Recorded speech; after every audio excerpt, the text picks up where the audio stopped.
Hello. जी, नमस्कार सुनिए। जी sir, नमस्कार। हेलो, हेलो सर, नमस्कार। आवाज़ आ रही सर? नमस्कार। आ रही है, आ रही है, आवाज़ आ रही है।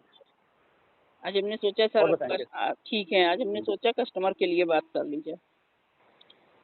तो आप कस्टमर के लिए तो बात करती ही हैं और किसके लिए बात हुँ, करती हैं? नहीं कस्टमर के लिए बात करती हूँ, पहले तो कभी-कभी मैं अपडेट के लिए भी बात करती हूँ। आज एक्चुअली कल से जो हुँ, है बहुत सारे कस्टमर ने फ़ोन किया है और उनका हुँ, हुँ, अपना ये कहना है कि मैम हुँ। अब क्या हम लोग क्या करेंगे?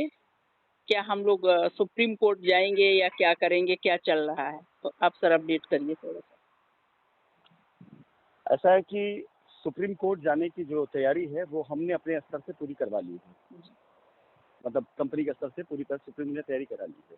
जी, सुप्रीम कोर्ट खुलेगा, जी, तो जो हम लोगों की अर्जेंसी वो की गई थी, उसके बिहाफ़ पर या जिस उस पे भी हम लोग सुप्रीम कोर्ट में डालेंगे इस चीज़ को, जी, कि हम देना चाहते हैं और आप लोग की तरफ जो रिट डाली गई उसका हवाला डालते हुए, जी, मतलब जितने उसमें वो पूरा वो करते हुए जितनी तक जांच हुई उसको लेकर के सारी जांच हो, सब कुछ हो चुका, सारा बना करके डाला जाएगा सुप्रीम कोर्ट में। तो एक बार खुल जाने दे सुप्रीम कोर्ट, तो उसके बाद तो कंपनी जा ही रही है। जी, आप लोगों को भी आना होगा, तो आप लोग भी फैसला ले सकते हैं। मतलब ये तय है कि आप जैसे मान चलिए कि जुलाई में अगर फर्स्ट वीक में ये प्रक्रिया अगर शुरू हो जाती है, तो चांस ये है कि जुलाई अंत तक में इसका रिजल्ट निकल आएगा, नहीं तो जुलाई की डेट तो वैसे भी लगी अपने आप को जो है। हुँ, तो हम लोग क्योंकि सुप्रीम कोर्ट जो जा रहे हैं, वो एक मतलब कह सकते हैं कि अपनी साइड को मजबूत करने के लिए जा रहे हैं, कि जी, ऐसा ना हो कि 28 तो 27 की जो डेट है उसकी हाई कोर्ट की, उस डेट से पहले अगर सुप्रीम कोर्ट से दो में से एक ही चीज़ होगा, जी, या तो सुप्रीम कोर्ट से संज्ञान में ले लेगा हुँ, और लेकर के एक आध पीरियड के अंदर वो हो जाता है। और अगर बाई चांस संज्ञान में नहीं लिया, तो सुप्रीम कोर्ट इतना ऑर्डर ज़रूर कर सकता है कि 27 तारीख की डेट को बाउंड कर सकता है कि ये डेट बाउंड हो गई, या उससे रिलेटेड कोई भी ऐसा डायरेक्शन दे सकता है कि इसको इतने दिन में वो कर, क्योंकि हम लोगों ने अपने लॉयर से पूरे केस को पूरी तरीके से वहाँ ब्रीफ करने के दिया, और कितने समय से केस चल रहा है, कंपनी इतने दिन से पैसा देने की कोशिश कर रही है, इतने लोगों ने ज़मीनों का गबन कर डाला है, इतने लोगों ने फर्जी रजिस्ट्रियाँ करा डाली हैं, इतने लोगों ने कब्जा ले लिया है, जितना सोशल मीडिया पे फालतू अफवाहें फैला करके लोगों को एफ उकसाया जा रहा है। एक बार सुप्रीम कोर्ट के पटल में संज्ञान में अगर आ गया कि मामला जो है लेनी देनी का है, लेने वाला तैयार है, देने वाला तैयार है, लेकिन बीच में दूसरे लोग अपनी रोटियां सेक रहे हैं, जी, तो फिर इसके अंदर आप ये मान चलिए कि 100% ऐसे कोई ना कोई पॉजिटिव डायरेक्शन आ जाएगा, जिसमें सुप्रीम कोर्ट हाई कोर्ट या तो डायरेक्शन कर देगी केस की सुनवाई ठीक से करके इसका इमीडिएट जो है इसका रिजल्ट दिया जाए। जरूरत पड़ेगी आप लोगों की भी, जी, मतलब जो कस्टमर्स हैं उनकी तरफ से भी एफिडेविट अगर जरूरत पड़ जाएगी, या उनका भी रेट जरूरत में पड़ गया, तो मतलब ये मान चलिए कि हम ये कह सकते हैं कि 27 तारीख की पॉसिबिलिटी बहुत बड़ी है कि उस दिन हो सकता है कि शायद हम लोगों के सामने ये जो सारे कस्टमर और हम लोग मिलकर समझौता कर रहे हैं उसका रास्ता निकल आए। लेकिन उससे पहले अगर सुप्रीम कोर्ट ने इसको सुन लिया, तो इस पर डबल मोहर लग जाएगी, या तो सुप्रीम कोर्ट फैसला कर देगी इस चीज़ के लिए कि भाई इनका निस्तारण कर दिया जाए, करेगी हाई कोर्ट ही करेगी, सुप्रीम कोर्ट डायरेक्शन देगी इस बात का, जी, जी, निस्तारण कर दिया जाए, हुँ, और या तो सुप्रीम कोर्ट अपने संज्ञान में लेकर के इसको वहीं पर वो कर देगी। अच्छा, एक चीज़ और बता दें, जी, अभी इस पे जांच चल रही है, हुँ, मतलब इस पर कोई बहस शुरू नहीं हुई है हुँ, इन रिटों पर। जी, अगर कहीं से कोर्ट के नज़र में, दोनों कोर्ट में से किसी भी कोर्ट की नज़र में जहाँ भी सुनवाई हो, ये आ जाएगा कि ये पीआईएल बायस्ड है, कि कुछ लोगों ने ब्लैकमेल करने के लिए किसी उसके लिए, तो ये पीआईएल भी वो हो सकती है, मतलब उसको भोस किया जा सकता है, पीआईएल भी क्रश कराई जा सकती है। जी, तो जिनसे मेरी बातचीत हुई है उन्होंने बताया है कि अगर कोर्ट के अंदर ये बात आ जाती है कि इतनी जांच के इतने आरोप लगे संगीन संगीन, उन जांचों में चार्जशीट में कहीं कुछ पाया नहीं गया है, जी, और अगर चार्जशीट मेन चीज़ ये नहीं कि मैं क्या कह रहा हूँ कोई क्या कह रहा है, मेन चीज़ ये है कि आरोप के एविडेंस होने चाहिए। जी, सपोज करो कि जैसे अगर आपको एक एग्जांपल देते हैं लीगली, कि अगर कोई मर्डर होता है, तो कोर्ट को पुलिस को सब पता होता है कि इसने मर्डर किया है, लेकिन मर्डरिस्ट से जो है वो मर्डर वेपन भी तलाशवाया जाता है। जब तक मर्डर वेपन नहीं मिलता है, तब तक पुलिस उसकी जांच करती है, जबकि मरने वाला मर गया, मारने वाला कस्टडी में है, गवाह ये कह भी रहे हैं कि इसने मारा है। लेकिन जांच के दायरे में क्या होता है कि एयर टाइट एलिबी इसको बोला जाता है, कि एयर टाइट एलिबी के लिए एक एक सबूत का होना जरूरी है, और हमारे केस में किसी चीज का कोई सबूत नहीं मिला है, किसी आरोप का। तो बहुत मजबूत कंपनी के लिए भी है और आप लोगों के लिए भी है, कस्टमर के लिए भी है। भाई कस्टमर की परेशानी क्यों हुई कि कंपनी पर झूठे आरोप लगाए गए। अगर वो सारे आरोप सही होते जो लगाए गए थे, तो जाहिर बात कस्टमर की परेशानी की बात थी, कस्टमर ने साथ दिया भी उन लोगों को, इसीलिए कि उसको लगा कंपनी पैसा लेके भाग गई, एक सबूत नहीं मिला पैसा ले जाने का, ये लगा पैसा विदेश चला गया, एक सबूत नहीं मिला विदेश जाने का पैसा। तो जब कोई चीज़ का सबूत ही नहीं मिला है, जिस रिट के बूते पर ये आरोप लगाए गए हैं, अगर उसमें कोई भी सबूत नहीं पाया गया, चार्जशीट में उसका जिक्र ही नहीं आया। जैसे अगर चार्जशीट में डाला गया कि 68 करोड़ लेके भाग गई कंपनी, और चार्जशीट में अगर ये नहीं आया कि हाँ 68 करोड़ का स्कैम हुआ है, तो रेट गिर जाएगी वो। तो एक बहुत मजबूत इसका भी वो है, क्योंकि हम लोगों ने भी इस डायरेक्शन लड़ाई लड़ी नहीं थी। आपसे मैंने लास्ट टाइम में बात में कहा भी था ना कि इससे पहले हम लड़ाई लड़ी नहीं रहे थे। इससे पहले हमारा सिर्फ एक उद्देश्य था, किसी से रास्ता मिले। जब भी कोई डेट आती थी, हमारे वकील महोदय चुपचाप खाली खड़े रहते थे ये इंतजार के लिए कि हमें बोलने दिया जाए। हमें जब बोलने दिया गया तो हमने वही बोला कि हम पैसा देना चाहते हैं, हमें परमिशन दिया जाए। हमने कभी ये नहीं कहा कि हाँ ये आरोप गलत है, झूठा इल्जाम है, इसकी जांच कराई जाए, सब नहीं कहा हमने। लेकिन अब जो है इन्हीं आरोपों के आधार पर कोर्ट में हम ये डालेंगे कि हम पर झूठी एफआईआर कराकर, फर्जी हम पे आरोप लगाकर, फर्जी तरीके से कर कस्टमर को पैसा देने से रोका गया कि हम कस्टमर पैसा दें। और जब रोका गया तो कस्टमर आक्रोशित हुआ और सोशल मीडिया पर उसके प्रचार प्रसार गलत तरीके से किए गए, गलत आरोप लगा किए गए। इससे कस्टमर के अंदर जो है एक डर आया और उसने कस्टमर ने एफआईआर करनी शुरू कर दी, आप सुना। और इस तरह वजह से ये सारी चीज़ें हुई। तो ऐसी रिटों के ऊपर एक्शन लिया जाए और ऐसे उसके ऊपर किया तो रिट भी गिर सकती है। एक पॉसिबिलिटी है, मैं ये नहीं कह रहा हूँ, एक पॉसिबिलिटी। लेकिन ओवरऑल कहने मतलब ये है कि इन सब के साथ हम ये भी डालेंगे कि हमारे कस्टमर जो निरीह हैं, जो अभी तक कोर्ट नहीं पहुंचे हैं, जो कहीं एफआईआर नहीं गए हैं, जिनका कहीं से कोई ऐसा लेना देना नहीं है, वो सब मारे जा रहे हैं। एफआईआर वाले रिट वालों की जांच कराते रहिए आप, उनकी उस पर हमारी जांच कराते रहिए।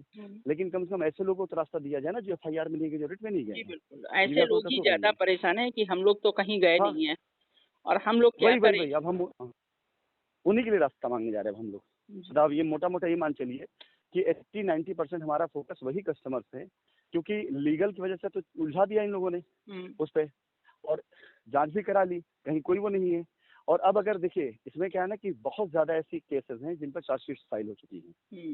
तो अब जब चार्जशीट फाइल हो गई है तो उनकी बाकायदा जो है अब ऐसे एफआईआर वापसी भी नहीं हो सकेगी और उसमें ऐसा सेटलमेंट भी नहीं हो पाएगा। मतलब हम आपको बता दें, चाहे कस्टमर के लिए आप गुड न्यूज़ नहीं बल्कि बैड न्यूज़ समझ लें। गुड न्यूज़ खाली ये है कि हम दोनों लोग खड़े हैं कस्टमर के साथ में, लेकिन ऐसे कस्टमर के लिए ये रास्ता थोड़ा सा दुर्गम हो जाएगा जिन्होंने एफआईआर गलत लिखाई, चार्जशीट फाइल हो गई, उनके द्वारा लगाए गए चार्जेस उस चार्जशीट में साबित नहीं हो पाए, सबूत के साथ नहीं है, या किसी से खाली ये लिखा है कि पैसा हमने दिया, वो अगर है तो हम तो कबूल लेना पैसा दिया, हम पैसा देने तैयार हैं। लेकिन अनाप शनाप की बातें लिखी गई हैं, सारी चीज़ लिखी गई जो नहीं स्थापित होता है, तो ये उनके लिए थोड़ा सा दुखदायी होगा, क्योंकि अब वो कानूनी तौर से कानूनी पचड़े में खुद से उलझ गए हैं। वो अगर चार्जशीट सबमिट हो गई तो इतने दिन साथ भी हाई कोर्ट जा रही हैं, सुप्रीम कोर्ट तक जाके होके आ चुकी हैं, वकीलों से बातचीत हो रही है।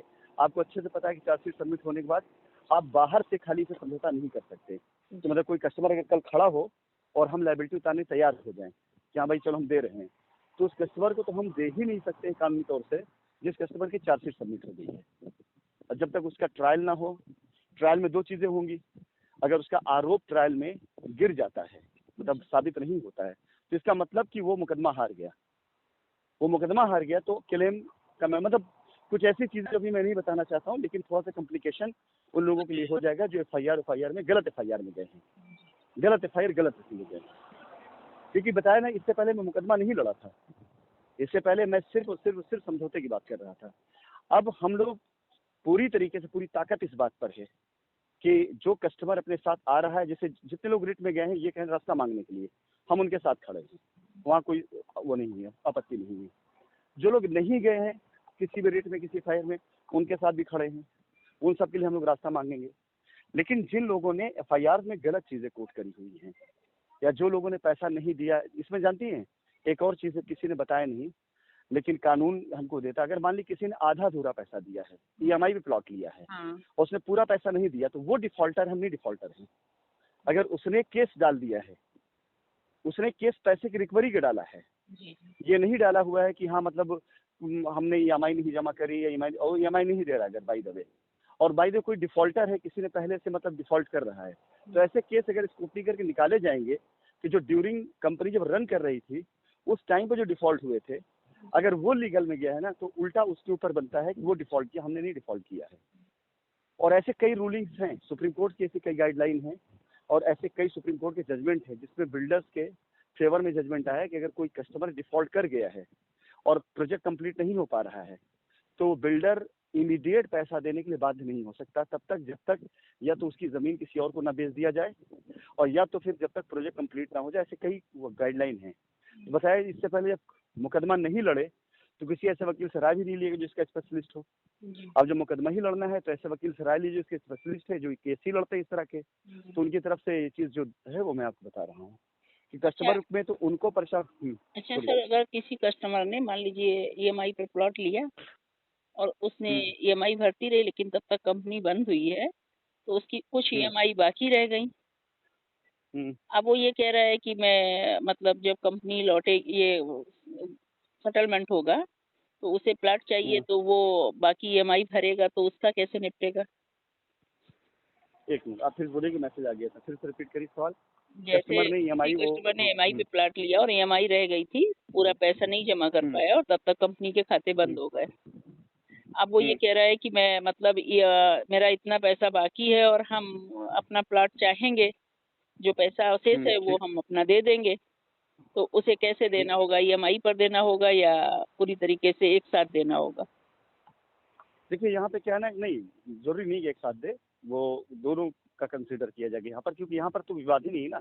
जी। यहाँ मान ली कि जब कंपनी खुलती है हाँ। तो कंपनी अपनी तरफ से अपनी वो देगी कि भाई ऐसा है कि जितने समय तक हमारा बैंक अकाउंट बंद था, फ्रीज था, जी। तो जब हम दे नहीं सकते, हम ये सामने वाले से कह रहे हैं, तो लेने की भी तो हकदार नहीं ना हम। जी। देने वाला हो सकता है उस समय देना चाहता हो, उसका पैसा हो, और आज जब लेने की बारी है तो उसे उसका पैसा ना हो।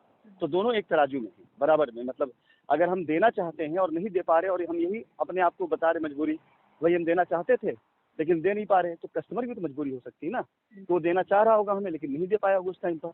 अब ऐसा तो है नहीं कि कंपनी खुलते ही हम तुरंत सबको पैसा बांटना शुरू कर देंगे। हमें भी टाइम चाहिए पैसा कलेक्ट करने के लिए, बाकी चीज़ों के लिए। तो ऐसे उस कस्टमर को टाइम चाहिए होगा। तो ये जो है आपसी समझौते के ऊपर है कि कस्टमर के लिए कोई ऐसा नहीं है कि हाँ उसको सारा एक साथ देना रहेगा या कुछ करना रहेगा। मे भी मतलब कंपनी इस तरह से हो कि जिस दिन खुले कंपनी, उस दिन से आप पहला मान लीजिए कि आपका पहला दिन है, पहली ईएमआई आप दे रहे हैं, बाकी उसका हर महीने देते चले, या हो सकता है ऐसे हो जाए कि हर महीने पीछे की एक ईएमआई और नई एक ईएमआई देते रहें आप। इनमें से कोई एक रास्ता ही निकलता है और यही तरीका होता है। अब तक जितनी कंपनी में हुआ होगा वैसे ही हुआ होगा कि एक पुरानी एक नई ईएमआई निपटाते चले, मतलब दो एक साथ नहीं ईएमआई देना रहेगा। दो ईएमआई हम्म। डालता रहे तो निपट जाएगा। हाँ, मतलब ऐसे ही यही अमूमन रास्ता यही निकलता है, क्योंकि कोई भी कस्टमर एक साथ मान ली 36 महीना हो गया, किसी का तो पूरा हो गया होगा 36 महीना, तो भाई उसको एक साथ पूरा देना पड़ेगा। लेकिन इसमें दोनों के लिए सिचुएशन और रहती है। कस्टमर का एक फायदा ये रहेगा कि 36 महीने में भले ही डिले हुआ हो लेकिन जमीन कीमत वो नहीं रह जाएगी। कस्टमर अगर चाहेगा कि हम ईएमआई दे करके करना चाहे तो उसको रास्ता निकाल दिया जाएगा। कस्टमर चाहेगा फुल पेमेंट में कब्जा लेना तो फुल पेमेंट कब्जा कर दे दिया जाएगा उसको जो है। अच्छा, बहुत से लोग हो सकता है शायद। कुछ कस्टमर ने सर जैसे कैंसिलेशन डाला इसके पहले कंपनी हम्म, बंद होने हम्म, से पहले कैंसिलेशन डाला और हम्म, कैंसिलेशन उसका अप्रूव भी हुआ, लेकिन हम्म, चेक जो दी गई वो बाउंस हो गई, पैसे नहीं उसको हम्म, मिले जो उसने हम्म, प्रिंसिपल जमा किया था। तो अब जब हम्म। कंपनी खुलेगी तब क्या स्थिति बनेगी? कंपनी खुलेगी तो बिल्कुल इस तरह स्थिति बनेगी कि आकर के भाई उसको समय उसको भी देना पड़ेगा कि अगर आपको कैंसिलेशन डाला है आपने, आप चाहते हो तो कंपनी समय लेगी, उस पैसे को रिशेड्यूल करेगी। रिशेड्यूल मतलब ये कि समझ लीजिए कि आपके पास कैंसिलेशन चेक है 5 लाख की और आपको पैसा वापस मिलना चाहिए था लेकिन कंपनी बंद हो गई थी, तो हो सकता है कंपनी उस चेक को आपको रिशेड्यूल करा दे कि आपको 3 महीना 4 महीने की चेक प्रॉपर बना करके कि हर महीने आप 2-2 लाख 1-1 लाख करके निकाल लें, विड्रॉ कर लें। ऐसे रास्ते ये सारे मतलब वैसे रास्ते जो रास्ते ऑलरेडी पहले से कंपनी आप कर चुकी हैं और भी, तो ये रास्ते बन सकते हैं इसमें। और जैसे हम ही ने अपनी रजिस्ट्रियां कराई है, हम्म, हम अब ये मान के चलें कि हम्म। रजिस्ट्री कैंसिल होंगी तो मेरी भी कैंसिल होंगी। एज पर लॉ तो मेरी भी कैंसिल होगी और मैंने भी कराया होगा, आप तो बहुत दूर की चीज़ होगी, जी। सबकी कैंसिल होगी, सबकी कैंसिल होगी। मतलब ये मन हम्म। बना ले कि अब कैंसिलेशन में रजिस्ट्रियां जाएंगी। कोई बात नहीं सर, मैं तैयार हूँ हाँ, पहले से। देखिए देखिए ऐसा ना उसमें सीधा सा एक है फंडा है, डायरेक्टर मौजूद नहीं थे, ना एमडी ना सीएमडी दोनों मौजूद नहीं थे, बोर्ड रेजोल्यूशन था नहीं, और जो अथॉराइज सिग्नेटरी थे उन अथॉराइज सिग्नेटरियों को जो अथॉराइजेशन मिला है वो ऑलरेडी संदिग्ध है। मतलब जैसे 10 अथॉराइजेशन लेटर घूम रहे हैं मार्केट में, जिनमें से 4 या 5 संदिग्ध हैं। तो उसके आधार पर मतलब हम अपनी इसकी बोर्ड रेजोल्यूशन की भी बात हटा देते हैं, उस आधार पर जहां पर लोगों ने फर्जी लेटर बना करके रजिस्ट्री कराई, उस आधार पर उस समय की गई सारी की सारी रजिस्ट्री निरस्त मानी जाएंगी। इसको ऐसे लीजिए, सपोज करिए आप टीचर हैं, शिक्षिका हैं, आप बोर्ड की परीक्षा हो रही हो, लाखों परीक्षार्थी बैठते हैं, एक एक पता चले किसी एक सेंटर का एक पेपर लीक हो गया, खाली पता चले। तो उस कंडीशन में क्या होता है मुझे बताइए आप। सारा रिजल्ट, सारा पेपर जो है निरस्त हो सब निरस्त जाता होता है ना। जी। तो बस सिंपल सी बात है वहाँ पर, जबकि एजुकेशन का मैटर है और भविष्य होता है देश का, बहुत कुछ रहता है वहाँ पर, सरकार इन्वॉल्व है। यहाँ तो फाइनेंशियल मैटर है, तो इसको एज सिंपल एज जैसे है कि कोई अगर आपको ये कहता है कि नहीं नहीं कैंसिल होगी, ऐसा नहीं होगा, वैसा नहीं होगा, तो ये वो गलत बोल रहा है। उसमें गलती उन लोगों की है कि जो फेक अथराइजेशन लेटर मार्केट में घूमे हैं। फेक अथराइजेशन लेटर हमको ये पावर देता है कि हम सारी रजिस्ट्रियों को पहले निरस्त करें, निरस्त करके सारी रजिस्ट्रियों की जांच कराएं, और जांच कराकर उसमें जो रजिस्ट्रियां गलत पाई जाए उनके ऊपर उचित कार्रवाई की जाए, और जो रजिस्ट्री सही हैं उन रजिस्ट्रियों को प्रॉपर तरीके से फिर से दोबारा रीचेक करके उनकी रजिस्ट्री करा करके और कोर्ट में हम डालें। अच्छा, दूसरी चीज बात और बता दें, हम ये भी एक कानूनी बात है जो आपकी जानकारी में होना चाहिए। 2019 के बाद हम अगर ये सरेंडर कर रहे हैं कि हाँ हमारी कंपनी लॉक हो गई, हमारी कंपनी में वो हो गया, क्या नाम है, अकाउंट क्लोज हो गया, सब कुछ हो गया, तो हम अपने आप को सीधा वहाँ सरेंडर कर रहे हैं कि हमारा इससे कोई लेन देन नहीं है। अगर किसी ने कोई रजिस्ट्री करी कराई है तो उसकी अपने बिहाफ पर करी कराई है रजिस्ट्री। तो कंपनी का ये 2-3 स्टैंड है जो लीगली कंपनी के फेवर में है। पहला, हमारा बोर्ड रेजोल्यूशन नहीं हुआ तो सवाल नहीं पता कोई रजिस्ट्री लीगल है, नंबर 1। नंबर 2, चलो एक बार मान भी लेते हैं कि हाँ रजिस्ट्री है भाई, हमसे मनवा लेंगे, हम मान लेते हैं, तय कर लेते हैं, चलो ठीक, बहुत से कस्टमर है। तो उसमें क्या है कि जो संदिग्ध ऑफर ये सब चल रहे हैं लेटर, जो रजिस्ट्रियां गलत लोगों ने करा ली हैं,